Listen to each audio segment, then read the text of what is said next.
Assalamualaikum warahmatullahi wabarakatuh. Baiklah, pada pertemuan kali ini kami akan menjelaskan tentang lingkungan belajar dan faktor-faktor non-intelektual siswa.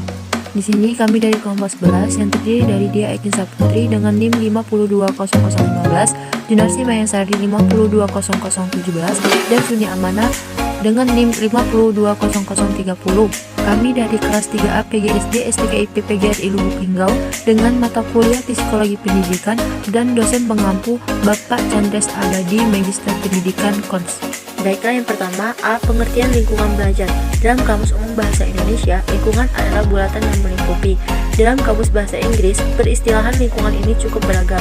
Di antaranya ada istilah circle, area, surroundings, shape, domain, range, dan environment, yang artinya kurang lebih berkaitan dengan keadaan atau segala sesuatu yang ada di sekitar atau di sekeliling. Lingkungan belajar menurut para ahli sering disebut sebagai lingkungan pendidikan.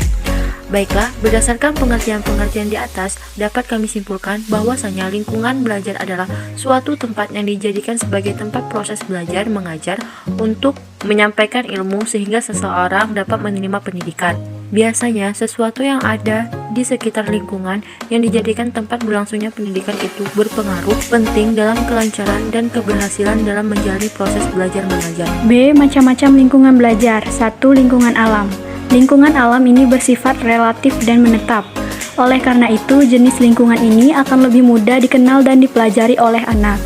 Sesuai dengan kemampuannya, anak dapat mengamati perubahan-perubahan yang terjadi dan dialami dalam kehidupan sehari-hari, termasuk juga saat proses terjadinya perubahan dalam kehidupan. Dengan mempelajari lingkungan alam ini, diharapkan peserta didik akan lebih memahami gejala-gejala alam yang terjadi di kehidupan sehari-hari mereka, serta dapat menumbuhkan kesadaran sejak dini agar mereka mencintai alam dan juga agar peserta didik ikut berpartisipasi dalam menjaga dan memelihara kelestarian alam. 2. Lingkungan sosial. Lingkungan sosial menjadi tempat seorang peserta didik mendapatkan informasi, hal-hal yang dapat dipelajari oleh peserta didik dalam kaitannya dan pemanfaatan lingkungan sosial adalah sebagai berikut. A. Mengenal adat istiadat dan kebiasaan masyarakat di tempat ia tinggal, seperti mata pencarian, tempat tinggal, sekolah, dan lain-lain. B. Organisasi-organisasi sosial yang ada di masyarakat sekitar tempat tinggal dan sekolahnya. C. Mengenal kehidupan beragama yang dianut oleh masyarakat di sekitar tempat tinggal dan sekolahnya. 3. Lingkungan budaya.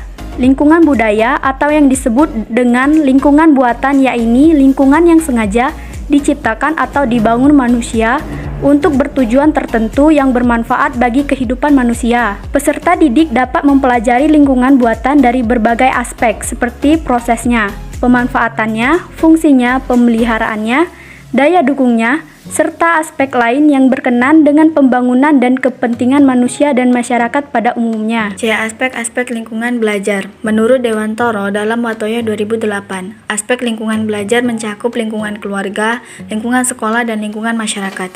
Berikut penjelasan dari macam-macam lingkungan belajar. 1. Keluarga. Ada bimbingan dari orang tua, hubungan antara keluarga, dan suasana rumah. Yang kedua, lingkungan sekolah. Ada hubungan antara guru dengan siswa, hubungan antara siswa dengan siswa lainnya, dan kurikulum. Dan yang ketiga, lingkungan masyarakat. Ada teman bergaul dan massa media. D. Faktor-faktor non-intelektual siswa. Faktor-faktor dalam belajar terdiri dari sikap, motivasi, mengelola informasi, konsentrasi, percaya diri, dan kebiasaan. Fungsi faktor-faktor intelektual yang pertama untuk menciptakan pencapaian tujuan pembelajaran secara efektif. Yang kedua, sebagai pendorong peserta didik untuk berbuat dalam menentukan arah perbuatan sehingga dapat menyeleksi perbuatan yang harus dilakukan. 3. Sebagai pengarah arah berpikir sehingga dapat mengelola informasi pembelajaran. 4. Sebagai pusat perhatian atau pemikiran pada kegiatan belajar, baik pemusatan tenaga ataupun kekuatan. 5. Sebagai pengarah aktivitas fisik dan mental belajar peserta didik. Baiklah, itulah penjelasan dari kami, semoga bermanfaat. Kami akhiri. Wassalamualaikum warahmatullahi wabarakatuh.